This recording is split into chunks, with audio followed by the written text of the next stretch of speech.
Allez, bonjour mes enfants. Comme vous avez remarqué, madame et moi, nous sommes là. Nous sommes là pour être avec vous, avec monsieur, votre professeur, parce que nous accordons beaucoup d'importance à ce qu'on appelle l'école expérimentale.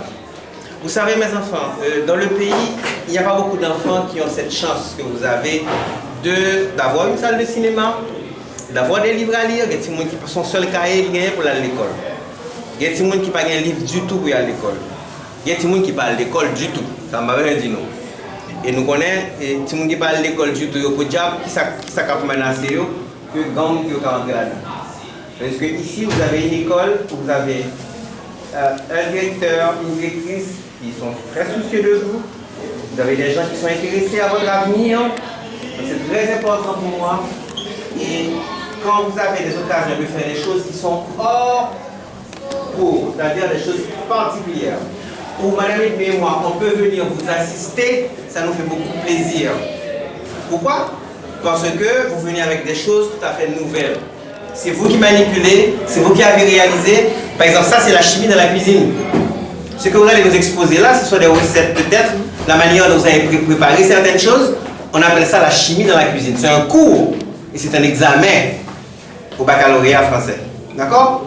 Donc, nous on est venus là pour vous voir faire des choses. Alors mes enfants, je vois que votre titre c'est besoins et régime alimentaire. Souvent on ne mange pas suivant notre santé, on mange ce qu'on a envie de manger. Donc expliquez-nous votre exposé. Qu'est-ce que vous allez nous présenter aujourd'hui? Bonjour madame Edmé, bonjour monsieur Edmé, bonjour monsieur Desilor, bonjour classe. Aujourd'hui, mon proposé de conjoncture, Cécile Ciara, Pierre Carrel et moi, je donne un choix. Nous allons vous présenter notre exposé à propos des besoins et des régimes alimentaires. Maintenant, je vais faire place à Caleb qui va vous parler comment éviter les aliments. Nous mangeons en permanence pour répondre à certains besoins. Quand nous mangeons beaucoup, notre corps a besoin de beaucoup de matières grasses pour fonctionner. Nous mangeons plusieurs fois par jour pour répondre à ces besoins. Il existe 3 types d'aliments.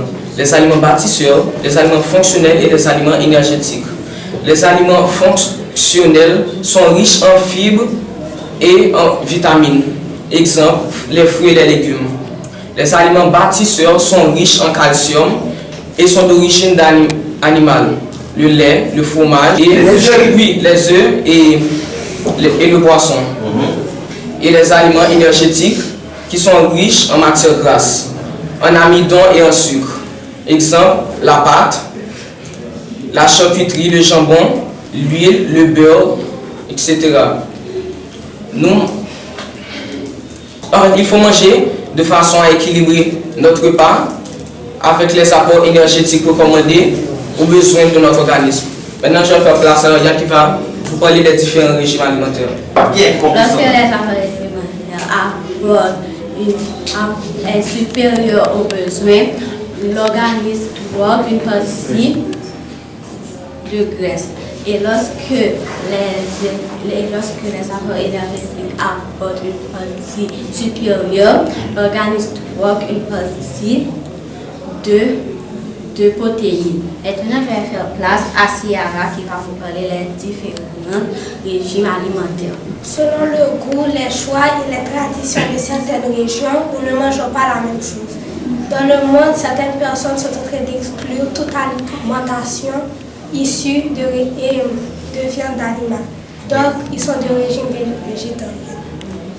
Dans le monde, il y a une maladie qui s'appelle l'obésité qui est très mauvaise pour la santé. Donc, pour lutter contre cette maladie, nous avons besoin d'un régime strict. Il y a aussi le régime traitoire qui permet de réduire 30% d'accidents cardiovasculaires. Wow. Maintenant, je vais faire place à Rubien qui va parler du jambon, du beurre et de l'huile. On a le jambon, l'huile et le beurre riches en matières grasses. Le jambon est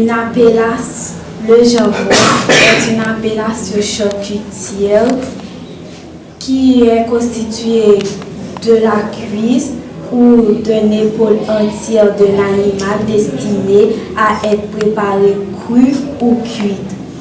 Le beurre Le beurre est riche en vitamine A.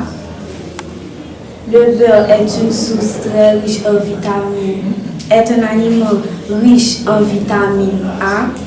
Et l'huile contient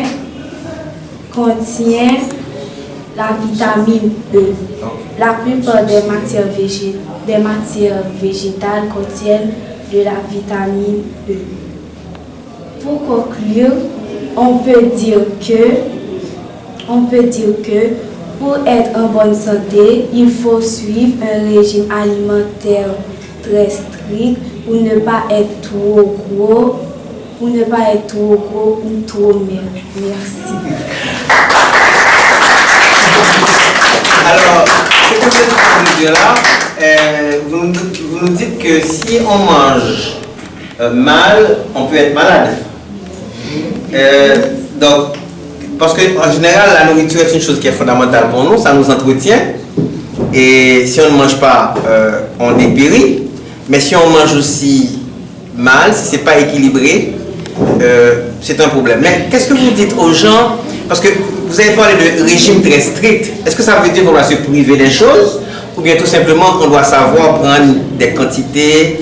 Est-ce qu'on peut manger normalement sans exagérer et être en bonne santé? Oui. Oui, vous pensez ça? Oui.